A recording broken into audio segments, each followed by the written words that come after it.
Now when you buy these or find them, they're going to come really pretty tarnished, and so I've already buffed them out to get them nice and shiny, and then I've sprayed a little polyurethane on them in order to keep them from tarnishing again or from rusting. This one's steel actually, keep it from rusting on my towels when I put it up there, because I'm going to use this as a towel rack. You could also use it to hang coats or robes or whatever you want to do. But so I've taken it apart and I'm just doing the layout right now, and so I'm going to put 3 on here, and I'm using a live edge board. I'm going to bevel the end off a little bit just to kind of make it look a little like a live edge, but it won't be a live edge, of course. So I've got my layout here, and I've marked them. I had first thought that I was going to have all the doorknobs at the same height, but the plates are different enough that I really can't do that. So I've centered each plate within these 2 lines of the live edge, and so now I'm just going to mark the center holes. That was pretty loose. Like that. Now, your doorknobs, they come on a square shank like this, and when you put them into the plate, you can see how much of that sticks out the back. So the board's 3/4 of an inch thick, so I only want about 3/4 of an inch of that sticking out the back. So first make sure that it's screwed in there, and you'll loosen this screw right here, and you can screw it up in there and then tighten that screw back. Alright, so to get the right depth for these, to me the easiest thing to do is just to hang it off the edge like that, and then take your doorknob and stick it on there like that, pull it up tight against it like that, take you a marker and just mark it. Okay, that's where you want to cut it off. Now a little bit short is better than a little bit too long. Okay, so that's got the 3 of them cut off now. Alright, so the next thing I've got to do is drill my holes to receive those, and I'm just going to take a pair of calipers. You could use a ruler too, and you'll see that it's just under 3/8 of an inch. Now I want this to be actually, you'll just measure it and see whatever yours is, and you want to measure that, and then you want to use the next size down drill bit, because this is a square, and so you want it to be just a little bit tight. So these are measuring 0.370. So in my case, the right drill bit is a 23/64, because it's the drill bit that's just down from that size. So now, what that does is when I push it in, it makes a nice tight hole like that. Now I'm still going to have to put a little epoxy or something on that to keep it in place, but that gives me a good start.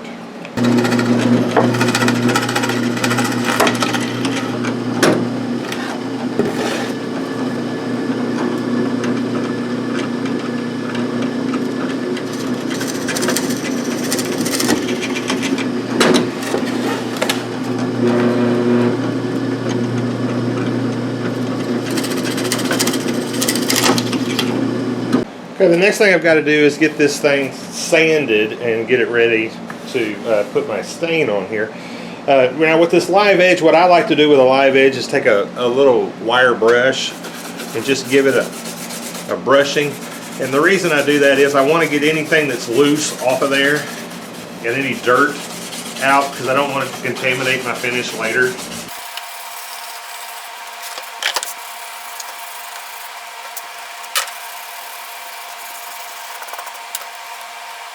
Just taking off any pieces of bark. Okay, now after that, you can come back with some coarse steel wool and smooth that up a little more.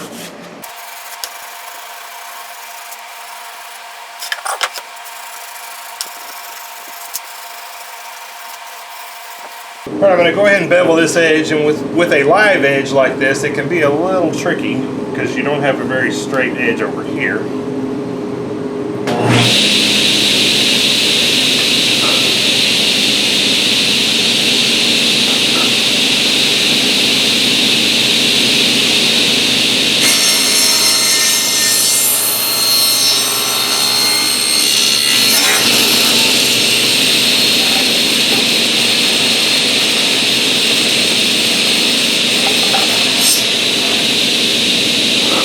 one more run at it.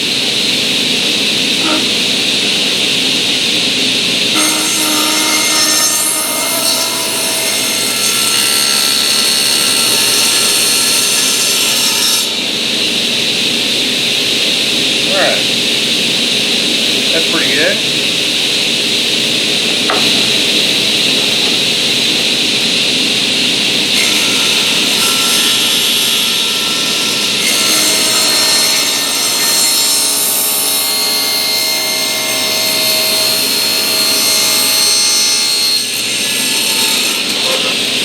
Okay, so I just beveled this off on the table saw. I just think it makes it look a little more like that that live edge there. So, all right, so now I just want to kind of knock these sharp edges off.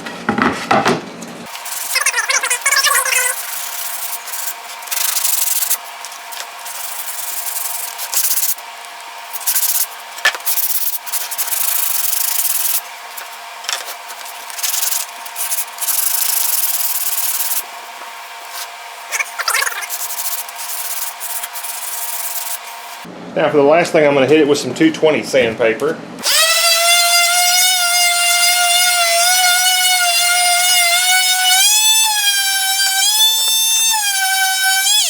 And that's ready for the stain.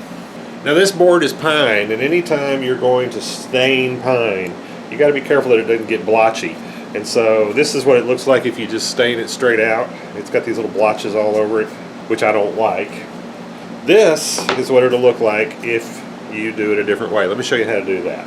Okay, so what you need is some wood conditioner, and this is Minwax. This is actually an older can, so the can that you're going to look at is probably going to be look a little different than that. But Minwax pre-stain wood conditioner, or really any brand of wood conditioner will work. And what it does is it just sort of seals the wood a little bit, kind of evens out the absorption throughout. So you just need a clean cloth or a brush to apply this with.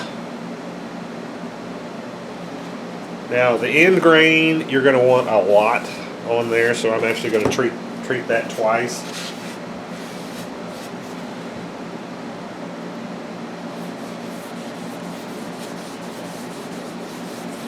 Just rub a pretty good coat on there.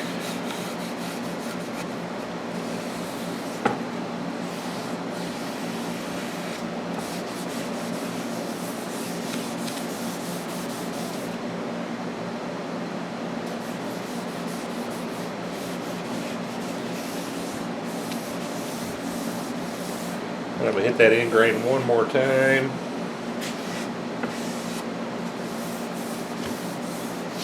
Alright, we're going to let that dry for 5 minutes. It's anywhere from 5 to 15 minutes. I usually wait about 5. Okay, so it's been about 5 minutes now. And I'm going to put some Early American stain on here. It's one of my favorites.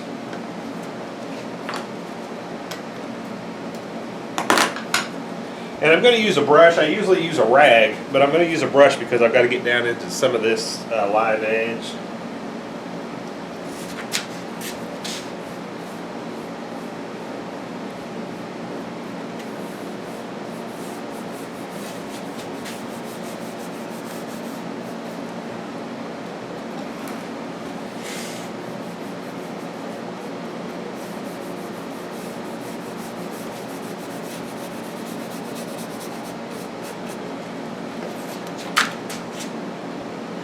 You're just going to brush that on nice and dark and let it sit. Same thing here. Just paint it on there. You want it to be wet.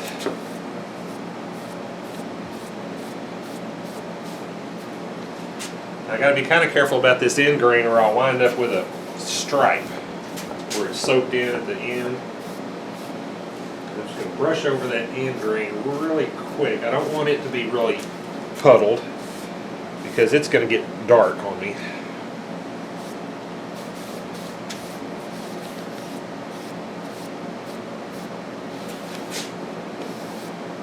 You want it on there pretty evenly.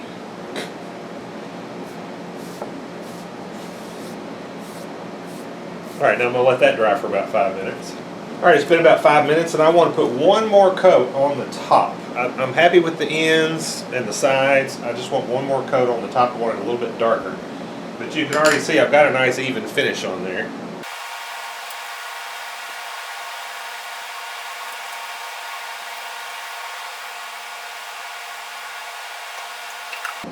Alright, another 5 minutes. Alright, it's been about 10 minutes, so I'm going to come back now with a clean rag and just wipe off any excess that's on there.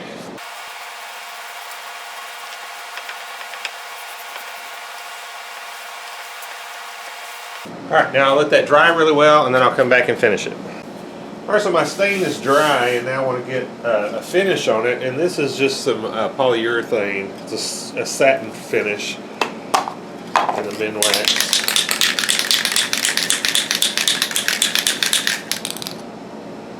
I'm going to spray a coat on the back first.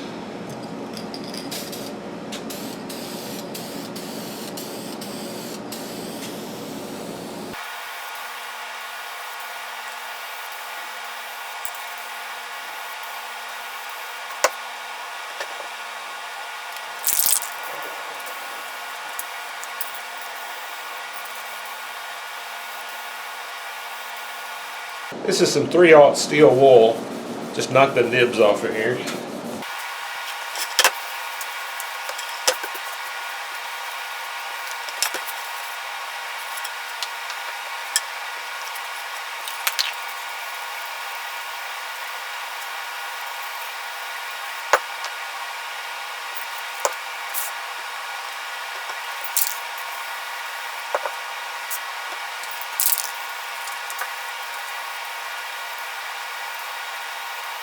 Alright, I'm not going to steel wool it again because it's still nice and flat. You put one more coat on there and that'll be the final coat.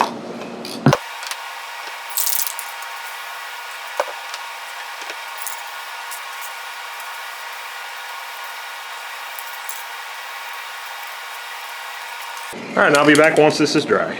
Now I want to get my knobs put in, and in order to do that I'm going to epoxy them in there. So I want to put a little tape on the back side so the epoxy doesn't leak out of the hole.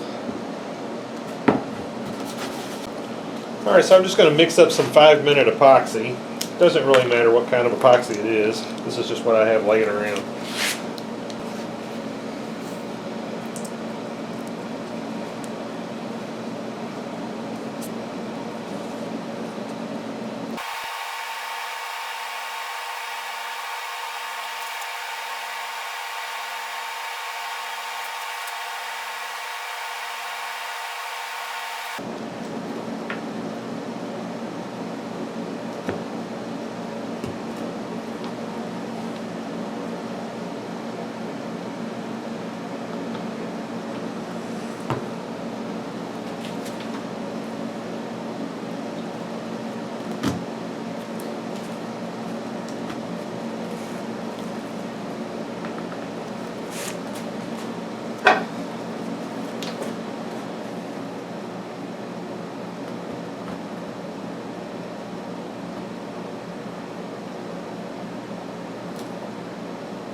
Alright, so everything's dry now, and I'm going to get these plates put on.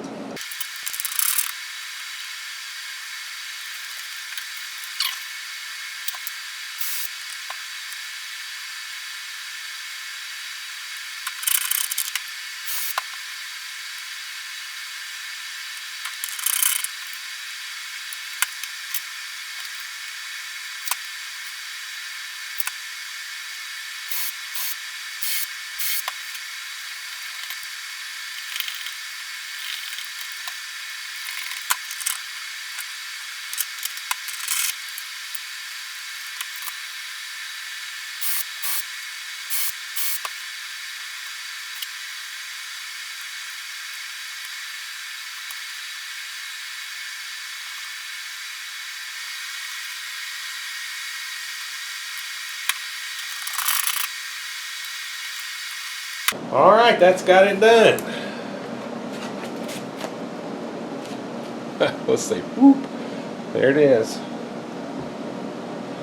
But that's it. It looks great. I'm really happy with that. Well, I hope this was interesting to you. Thank you for watching.